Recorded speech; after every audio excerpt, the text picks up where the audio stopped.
आज हम लोग यदि जब ककारा का ज्ञान नहीं हो तो बिना ककारा का याद हुए भी आप अंग्रेजी में नाम लिख सकते हैं, लेकिन आपको स्वर मात्राएं का ज्ञान होना आवश्यक है, होना चाहिए, तभी तो आप हिंदी नामों को अंग्रेजी में लिख सकते हैं।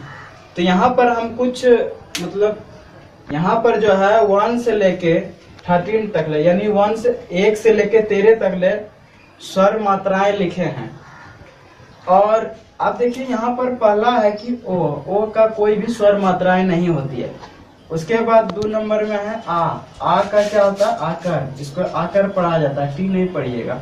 आ का आकर होता है और आकर का क्या होता है? ए होता है, ठीक है। और जब आपको जब सीखे होंगे बच्चा क्लास में, जब कहीं पढ़ते होंगे तो वहाँ पर आपको बताया होगा कि ओ का इंग्लिश ए होता है, लेकिन यहाँ और आ का इंग्लिश डबल ए होता है, लेकिन इन आ का जो मात्राएं होता है वो आकर होता है और उसका इंग्लिश ए होता है। उसके बाद नंबर 3 में है हर्षही। हर्षही का हर्षीकार होता है, जिसका मात्राएं का इंग्लिश जो है आई होता है। उसके बाद दीर्घीकार है। दीर्घीकार का मात्रा है दीर्घाही का होता है दीर्घीकार, इसका डबल ई और आई होता है। हर्षहु का होता है हर्षुकार और इसका इंग्लिश यू होता है। दुर्गाहु का होता है दुर्गुकार, इसका डबल ओ और यू भी होता है। ए का होता है, इसमें देखिए ए कार है और इसमें देखिए डबल है, तो जब सिंगल ए रहेगा उसका ई दीजिएगा, ई होता है इंग्लिश, और डबल ए कार रहेगा तो उसका ए आई होता है। और यहाँ पर देखिए कि यहाँ पर ओ होगा, उसके बाद इसका इंग्लिश ओ होता है और इसका ए यू और ए ओ होता है। अब उसके बाद जहाँ पर ओन स्वर यानी अनुस्वर, ओन स्वर का मात्रा है ओन स्वर होगा, इसका ए एन होता है। और उसके बाद ओ विसर्ग आ, इसका विसर्ग का होता है ए एच और चंद्र बिंदु का होता है ए एन। और जहां पर देखिए कि अर्ध चंद्र बिंदु, तो इसका इंग्लिश आप जो है ओ दे सकते हैं, यानी ए ओ दे सकते हैं।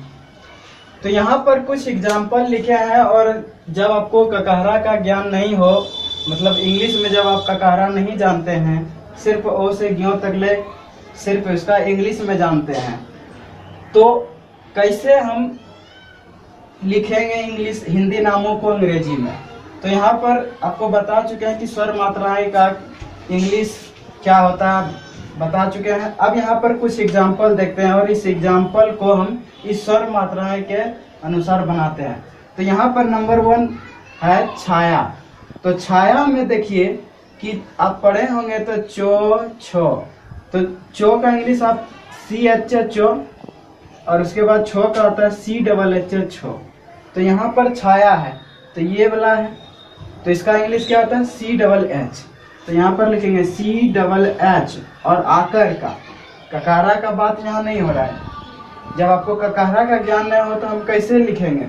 बहुत सारे बच्चा आते हैं, आप ककारा यदि पढ़ेंगे तो छो छाकर छा का इंग्लिश जो है उसमें देखिएगा कि सी डबल एच ए होता है, लेकिन आपको यदि ककारा, बहुत सारे बच्चे क्या होते हैं भूल जाते हैं।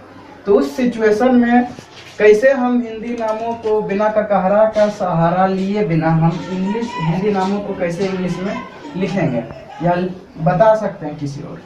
तो यहाँ पर देखिए कि यहाँ पर क्या है? आकर है। यहाँ पर क्या दिखाई दे रहा है? आकर। तो छो का तो सी डबल एच होता है, आकर देखिए आकर का क्या होता है? ए होता है। तो यहाँ पर क्या देंगे? ए देंगे। फिर यो है, तो यो का क्या होता है? वाई होता है। फिर आकार का क्या होगा? यहाँ पर ए होगा। उसके बाद है हरि। हरि में क्या है? हो है। हरि में पहला अक्षर, इस शब्द का पहला अक्षर क्या है? हो है। और हो का इंग्लिश आप जानते हैं अच्छी तरह से कि एच होता है। अब देखिए हरि में एच दिए, लेकिन यहाँ पर ए भी देना है। क्यों? क्योंकि आप जब हो का उच्चारण करिएगा उसके साथ ओ आएगा। कुछ ऐसे अक्षर होते हैं जिसका उच्चारण करने पर ओ आता है और उसका इंग्लिश क्या आता है? ए होता है। तो यहाँ पर ए दिए, फिर रो का इंग्लिश क्या होता है, आर होता है। और देखिए उसके बाद है हर्षिकार, और हर्षिकार का मात्रा हर्षिकार होता है, इसका क्या होता है, आई होता है। तो यहाँ पर आई देंगे, तो ये हरी हो गया। उसके बाद है सीता, तो सीता में सो है और इस सो का इंग्लिश एस होता है। उसके बाद है दीर्घिकार, जिसका इंग्लिश डबल ई और आई दोनों होता है इसका। तो ये हम दोनों तरह से डबल ई और आई भी लगा के बनाने का प्रयास करते हैं। तो यहाँ पर सबसे पहले डबल ई लगाते हैं, उसके बाद तो है, तो का इंग्लिश टी, फिर आकर का एस, सीता। उसके बाद जो है, अब देखिए यहाँ पर आई लगा के बनाते हैं, तो S I T A, Sita. कुछ बच्चे जो है अधिकतर ज्यादा करके एस आई टी ए लिखता है, सीता। और यदि कुछ बच्चे का कहना है कि डबल ई यहाँ नहीं होगा, डबल ई होने पर वो गलत है, लेकिन ऐसा नहीं है। डबल ई भी लगा के यदि सीता है तो S double E T A लगाएंगे, ये भी सही है, और एस आई टी ए ये भी सही है, क्योंकि दीर्घिकार का होता है डबल ई और आई होता है इसका इंग्लिश, ठीक है। उसके बाद है सुभाष है, सुभाष में देखिए सो है, सो का इंग्लिश एस होता है, और हर्षुकार का इंग्लिश देखिए यू होता है, इसका यू दे देंगे। उसके बाद बी भो है, सॉरी भो है, भो का इंग्लिश क्या होता है, बी एच और आकर का ए। और उसके बाद ये सो का इंग्लिश जो है एस एच होता है, तो हो गया सुभाष। फूल है, तो फो का इंग्लिश होता है पी एच। अब देखिए इसको खोजते हैं, 6 नंबर में है, 6 नंबर में क्या है, ये हर्षऊ था, ये दुर्गऊ था। दुर्गुकार का मात्रा है डबल ओ और यू होता है, तो डबल ओ और लो का एल होता है, ये भी सही है। और यदि आप पी एच यू एल भी लिखें ये भी सही है, क्योंकि इसका इंग्लिश डबल ओ और यू दोनों होता है। उसके बाद है सेन, सेन में सो का एस और देखिए सिंगल ए, इसका इंग्लिश क्या होता है, ई होता है, तो ई। उसके बाद नो का एन।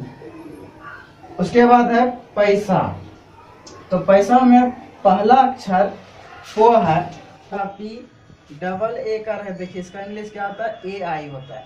यहाँ पर ए आई, सो का क्या होगा, एस आकर का ए, पैसा। उसके बाद देखिए 8 नंबर में है सोहन, तो सोहन में सो है, सो का क्या होता है, एस। और उसके बाद देखिए इसका इंग्लिश क्या होता है, 9 नंबर में देखिए ओ है, ओ का मात्रा का इंग्लिश क्या होता है, ओ होता है, ओ। उसके बाद हो का एच, ए एन, सोहन। गौरव, गौरव में गो का होता है जी। उसके बाद डबल जब रहेगा तो ए ओ और ए यू दोनों हो सकता है, तो ज्यादा करके स्टूडेंट ए यू लगाता है, तो यहाँ पर हम ए यू लगा देते हैं, ए यू। उसके बाद आर ए भी, गौरव। उसके बाद रंग है, रंग में रो का इंग्लिश आर, अनुस्वर का ए एन, देखिए अनुस्वर का क्या होता है, ए एन। उसके बाद गो का जी।